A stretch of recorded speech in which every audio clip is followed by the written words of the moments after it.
Many blessings, it's the Floacist of Floetry, and I'm here chilling with Stewart.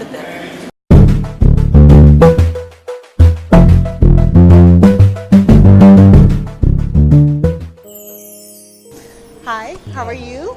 You know what, I'm blessed. Thank you. How are you? I'm doing well. Excellent. I wanted to start off by offering a greeting to you and offering thanks to you, because when I came to your show on Friday, you asked us, the audience, are we blessed? Are we well? Are we alive? And every time I see you, I feel like you just drop a gem, and it's some food for the soul that we can take with us after we leave you. So thank you for that. Yes, indeed. Thank you. Friday was an emotional show for everyone because we had just learned that Prince had passed away.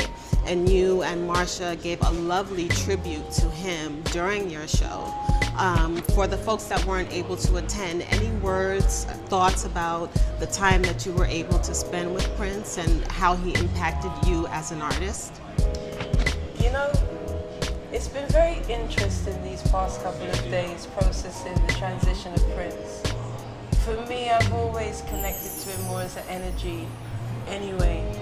So in that sense, and also having had the lovely experience of being invited to his home as Floetry to perform, and then also some of the conversations that we had. It's in a particular area of time and really interesting crossover time where I was able to have quite a resounding personal conversation that was very aligning for me.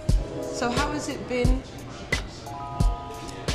What I think is really beautiful is I think he achieved what he wanted to achieve, which is to be an artist, be about art, be successful, and still not have everyone up in your business, you know? Because you can see the way that it's almost like, you know, a run for it, like Prince has passed and everyone, they're running off the stuff. And I'm looking and I'm like, you just think that, no, really, there's nothing that you can, other than talking about his achievements, you know, the groundbreaking things that he did, obviously, recalling his music. That's it. Prince belongs to Prince and to his people, you know, and I think I salute that majorly. Also, I have a very respectful understanding of transition, you know, and I think sometimes we want to own it, we want to make it into a conspiracy, we want to run away with man-made theories and stuff, and we forget the reality that, yeah, with no reason you can pass. Yes. Do you know what I'm saying? Our time here is not infinite, it's finite. And that's not beyond anyone. Purpose. Celebrity, talented human being, you know, peaceful being, good, bad, whatever whatever. It's a humbling alignment, and I feel that in my personal experience, it's not something that as much as we linked, because at that show, that's the first time Marsha and I met Prince was in that building at BB King's. So, you know, it's interesting like that, but I don't feel to run ahead of anybody else who knows him more and try to feed off of, oh, Prince has passed, you know, let me see how much time I can get off of that. It's just really, it's very personal, and it's humbling and it's awakening, and it's like, you know, you have your time, what are you going to do with your time? And it's interesting that you came full circle in that Prince relationship and experience. Oh, 100%. I have a lot of full circle things happening in my life at this current time. I'm very much on a crossroad, not a crossroad in the sense of a hesitation space, a crossroad of my past and my future, you know, ends and beginnings. So it's very interesting. I'm seeing a lot of that type of alignment. Yes. You know? So I also want to thank you for just getting back together, bringing the group back together. You made the announcement last year, and that's where I saw you at BB King's, and the demand was so high, New York hadn't gotten enough of you, so you came back, and I want to thank you for that. So how has it been reuniting with Marsha and touring? Oh, you know what's really incredible? I was just saying this last night to my partners. I really give thanks unto my 21-year-old self, Marsha's 22, 23-year-old self, for the fact that when we made our songs and we had this open vortex moment, we created very purely from our hearts, and made songs as a 21-year-old girl that I can perform as a 37-year-old woman, and if anything, maybe get a bit more out of, get further. Yeah, so I'm very, very grateful for the fact that we made music that we can have a reunion some almost 10 years after our last tour. The people, the incredible thing about longevity is as an artist, as a younger person, you're trying to prove or explain or share the calling that you have, you know, and you're seeking something. And quite often when it's given to you, you're so busy seeking it, you don't necessarily realize when you have it, you know, you don't appreciate, let's say, when it's occurring, because you've got so many other things going on. But to experience this reunion, and for Marsha and I, in the different spaces in our lives that we're in, which is beautiful, for us to be able to come back together. It's funny, because for everyone else it's this big breakup, you know. Right. For Marsha and I, it's not actually that. It's much more normal in the sense of we're individuals.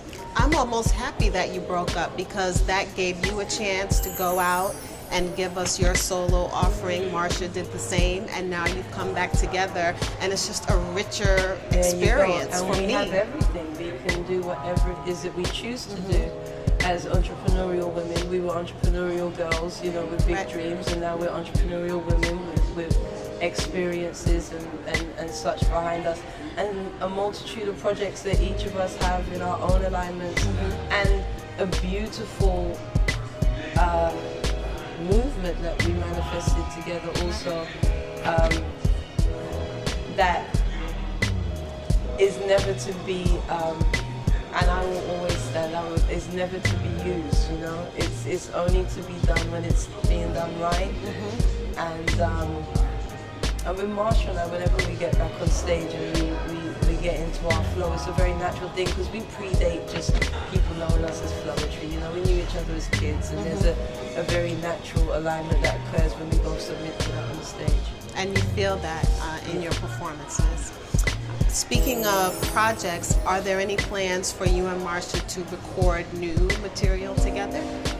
Yes, that's an interesting word, and there are plans for us to. What's beautiful is the fact that we can, at any point that it's right to do so. And it's almost like we have that freedom that we had as kids when we had something we knew was special, but it was ours. We actually manifested it as something that we could do outside of business heads and other people maybe saying what they want. So we're just basking in that. But a Floetry album can only be made when it's time for it to be made. It's not actually something that either me or Marsha can move on. When it's ready, it will happen. But outside of that, there are individual journeys. There's also, I have projects coming out with bringing some artists from the UK over and introducing you to our soul movement out there, because it's not just Floetry, you know, or Soul to Soul, or Loose Ends, or Omar, or Sade. There's a bag of us over there, you know. So that work, Flow and Friends and things like that. Marsha's got a ton of things that she's doing as well, you know. We're grown women, there's family, there's so many different things. I've got books to write, Marsha's got movies to score, there's a lot of things that as children we wanted to do. I'm not even saying just stuff that's come about now. I know I definitely am looking to, I'm a multi-medium artist, you know, so it was never ever going to just be one outlet. But what a beautiful outlet to start with, and what an incredible unification felt between, to have that between artist and audience. I think is so special and so unique. It's such a celebration. I'm very proud of it. And you have just released the evolution of Flow. Anything you want to say about that? The evolution of Flow, you know what, quite often sometimes ideas come when you have people who observe you. You know, when you're doing or being something, you don't necessarily see it in that way. But my manager, Tony Douglas, he and I, we're business partners, we crunch ideas and visions and so on and so forth. He just thought it was a great way to show the story of my making music. So it's inclusive of all of my releases through Floetry to through to the Floacist, but it's a mixtape. So it's just in and out pieces. It just feels good though. It flows very nicely. I listened to it today and I enjoyed it. Did you enjoy it? Yes. Give thanks. So I want to give thanks to you for being the woman that you are, the artist, the teacher, and offer blessings to you as you give to us every day. Give thanks for loving. Thank you.